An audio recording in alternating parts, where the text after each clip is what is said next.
салом сомиёни арҷуманд, нашри хабарест мустақиман аз студияи марказии радиои моҷир. имрӯз 1 апрели 2020 сол аст ва соат дар Москав 13.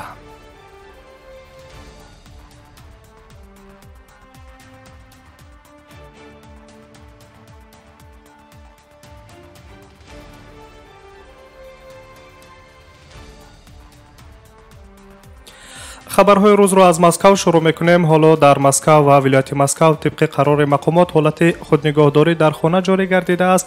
тадбирҳои мазкурро мақомот ҷиҳати пешгирии паҳншавии коронавирус дар байни аҳолӣ маънидод мекунанд.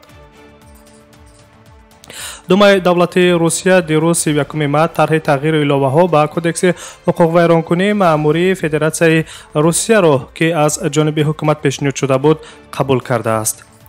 طبق تغییرات اگر شهروند نظام карантинӣ ро вайрон кунад, ӯро чораҳои ҳангуфт интизор аст. дар чунин вазъият муҳоҷирони тоҷики муқими Москав ва вилояти Москав дар чӣ ҳол қарор доранд ва дар ин рӯзҳо бояд чӣ кор кунанд? бегоҳии рӯзи 31 март бахши хабарии радиои Моҷир бо сафири Тоҷикистон дар Русия Имомуддин Сатторов суҳбати телефонӣ анҷом дод. суҳбат бо сафири Тоҷикистон дар Русия аз вазъи кунунии муҳоҷирон дар давраи карантинӣ оғоз гардида, рондани муҳоҷирони меҳнатӣ аз дохили фурудгоҳи Домодедово ба ҷои хуби муваққатӣ таъмин намудани шаҳрвандони дар фурудгоҳҳо дармонда, интиқоли онҳо ба Тоҷикистон тавассути парвозҳои чартерӣ, вазъи сиҳатии муҳоҷирон дар давраи карантинӣ ва ба расмият дарории ҳуҷҷатҳои онҳоро дар бар гирифт. шумо метавонед суҳбати мухтасари сафири фавқулода ва мухтори ҷумҳурии Тоҷикистон дар Федератсияи Русия Имомуддин Сатторовро дар саҳифаи расмии радиои Моҷир дар шабакаҳои иҷтимоии Facebook, YouTube ва Instagram тамошо кунед.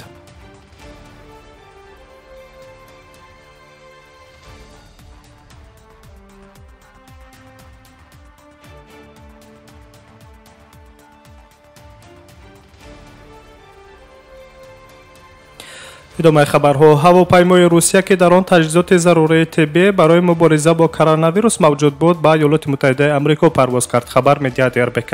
қаблан як намояндаи маъмурияти департаменти давлатии Иёлоти Муттаҳидаи Амрико хабар дода буд, ки Вашингтон рӯзи чаҳоршанбе 1 апрел аз Русия кӯмаки башардӯстона қабул мекунад. президенти Русия Владимир Путин ва Доналд Трамп рӯзи 30 март зимни як гуфтугӯи телефонӣ дар бораи кӯмак ба Иёлоти Муттаҳидаи Амрико дар самти доштани пандемия ба мувофиқа расиданд ва пешниҳоди кӯмаки башардӯстона аз ҷониби президенти Русия ба миён омадааст. баъдтар Кремл эълон кард, ки Коғи Сафед ин пешниҳоди кӯмаки башардӯстонаи Русияро, ки ба мардуми Амрико барои мардуми Амрико бо хушнудӣ қабул кардааст. ҳамзамон сухангӯи президенти Русия Дмитрий Песков изҳор доштааст, ки Русия дар сурати зарурӣ дар масъалаи кӯмакҳои башардӯстона бо ҳама мамолики дунё ба ҳамбастагӣ эътимод дорад. ҳоло ки вазъияти кунунӣ бидуни истисно ба ҳама таъсир мерасонад ва характери глобалӣ дорад, роҳҳои амал кардан дар роҳияи шарикӣ ва кӯмаки мутақобила бояд ба роҳ монда шавад, иброз доштааст Дмитрий Песков, сухангӯи президенти Русия Владимир Путин. طبق اطلاع دانشگاه جان هاپسینگ در ایالات متحده آمریکا 39,000 نفر که در آنها سرایت کرونا تشخیص شده بودند فوتیدند. شماره عمومی گرفتاران این ویروس در آمریکا به 189,035 نفر میرسد. دونالد ترامپ آمریکایی ها را درباره 2 هفته خیلی مشکل هشدار داد.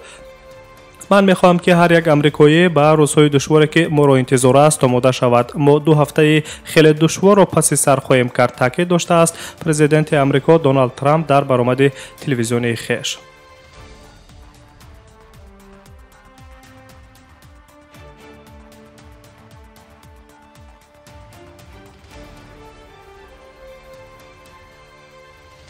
хабарҳои рӯзро мустақиман рӯи мавҷи радиои Моҷир мешунавед. аз Русия меравем ба Ӯзбекистон. тоҷири муваффақ ва ӯзбектабори Русия Алишер Усмонов ба фонди ҷамъияти меҳр, шафқат ва саломатлик $20 миллион ҷудо кард. хабар медиҳад УзРепорт. ин миқдори маблағ барои муҷаҳҳаз кардани беморхонаи касалиҳои сирояткунанда дар ноҳияи Зангиятои вилояти Тошканд сарф хоҳад шуд. бино ба гузориши хабаргузории Фарғона, бо як қисми ин маблағ беморхонаи касалиҳои сироят сурати барои 10,000 беморони гирифтори коронавирус дар кӯтоҳтарин фурсат сохта мешавад. 10 моҳи апрел ифтитоҳи ин беморхона ба нақша гирифта шудааст ки ҳоло дар сохтмони он дар Дубаст беш аз 200 нафар бинокорон ва беш аз 600 адад техника кор карда истодаанд. Алишер Усмонов, муассис ва саҳмдори асосии USM Holdings мебошад. сандуқи дороиҳои ӯ аз қабили Metaloinvest, Mail.ru Group, Megaphone, UTV Holding ва STS Media мебошад. тибқи иттилои маҷалаи Forbes, Алишер Усмонов бо дороии 12.5 миллиард доллар дар радабандии сарватмандтарин соҳибкорони Русия дар ҷойи даҳум аст. тибқи маълумоти охирин дар канали телеграми Вазорати тандурустии Ҷумҳурии Ӯзбекистон, шумораи ҳодисаҳои сирояти коронавируси COVID-19 дар Ӯзбекистон боз 5 нафар афзуда 172 нафарро ҳоло ташкил додааст ки то кунун 2 нафар дар Ӯзбекистон аз гирифторӣ ба пандемияи коронавируси COVID-19 ҷон бохтаанд.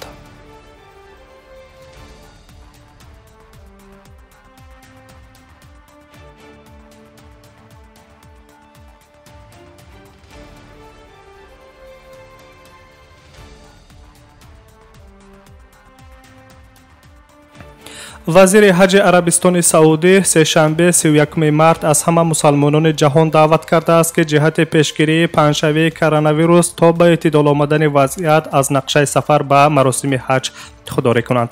имсол мавсими ҳаҷ ки бояд дар охири моҳи июл шурӯъ мешуд, метавонад барои пандемияи коронавирус ба вақти дигар гузошта шавад. ҳамасола дар мавсими ҳаҷ тақрибан 2.5 миллион мусалмонон аз тамоми ҷаҳон ба арабистони саудӣ мераванд то яке аз рукнҳои ҷудонапазири исломро ба ҷо оранд.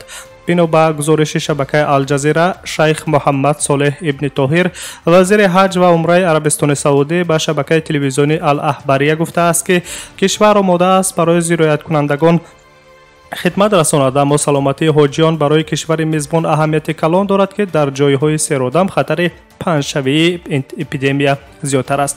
вазири ҳаҷ ва умраи Арабистони Саудӣ аз ҳама зиёраткунандагон хоҳиш кардааст ки чораҳои маҳдудкунандаро бо дарки масъулият қабул бифармоянд ва аз кишвари мизбон ранҷише накунанд. мо омодаем ки дар сурати ба эътидол омадани вазъияти коронавирус мусалмонони тамоми дунёро барои зиёрат қабул фармоем, изҳор доштааст шайх Муҳаммад Солеҳ ибни Тоҳир, вазири ҳаҷ ва умраи Арабистони Саудӣ. дар Арабистони Саудӣ шумораи шахсони мубталои коронавирус беш аз 1,5,000 нафар гуфта мешавад ки ҳоло то кунун 10 нафар аз онҳо фавтидааст. моҳи гузашта Арабистони Саудӣ пас аз ошкор шудани ҳолати аввалини коронавирус дар кишвар барои пешгирии панҷшавии он аллакай сарҳадҳои худро барои ҳама давлатҳо бастааст. Арабистони Саудӣ инчунин сафарҳои туристиро ба кишвараш барои шаҳрвандони он давлатҳое ки дар он ҷо авҷи коронавирус вуҷуд дорад манъ кардааст. вазорати корҳои хориҷии Арабистони Саудӣ аз шаҳрвандони худ талаб кардааст ки аз сафар ба он кишварҳое ки коронавирус аллакай дар он ҷо панҳ гаштаанд қатъиян худдорӣ варзанд.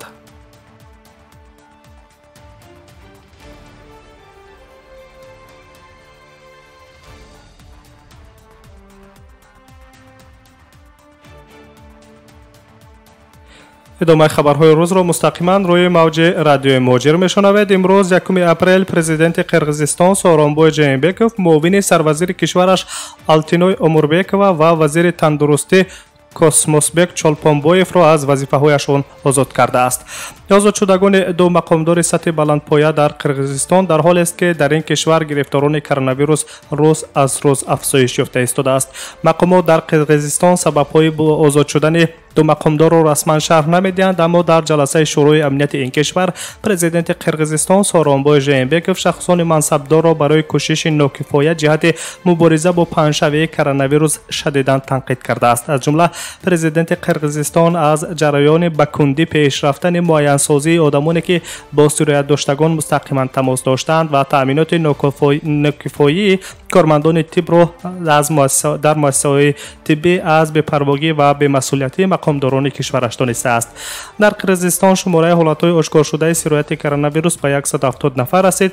дар ин ҷумҳурӣ бар асари сарзадани коронавирус ҳолати фавқулода ҷорӣ карда шудааст. дар як қатор шаҳрҳо аз ҷумла Бишкек вазъияти фавқулода амал мекунад ки тибқи он баромадани шаҳрвандон аз манзилҳои зисташон манъ аст. танҳо рафтан ба мағозаи хӯрокворӣ ва дорухона дар ин ҷо истисно шудааст.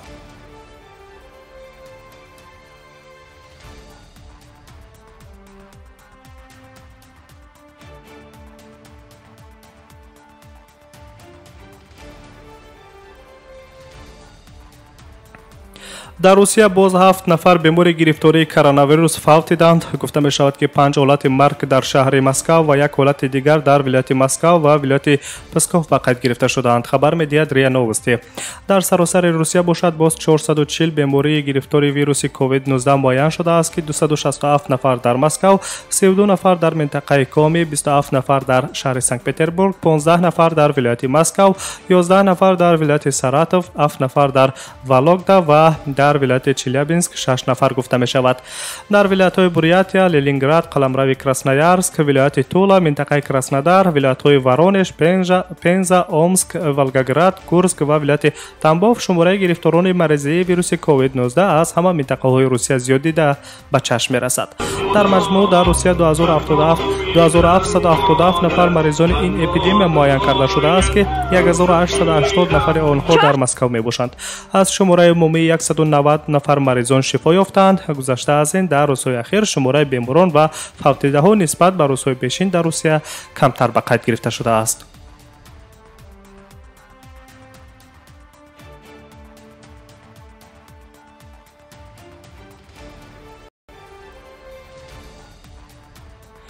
нашри хабарӣ барномаи иттилоотии хабарро мустақиман аз радиои муҷир шунидед ва барномаҳои дигари мо идома доранд. боро ҳамроҳӣ кунед.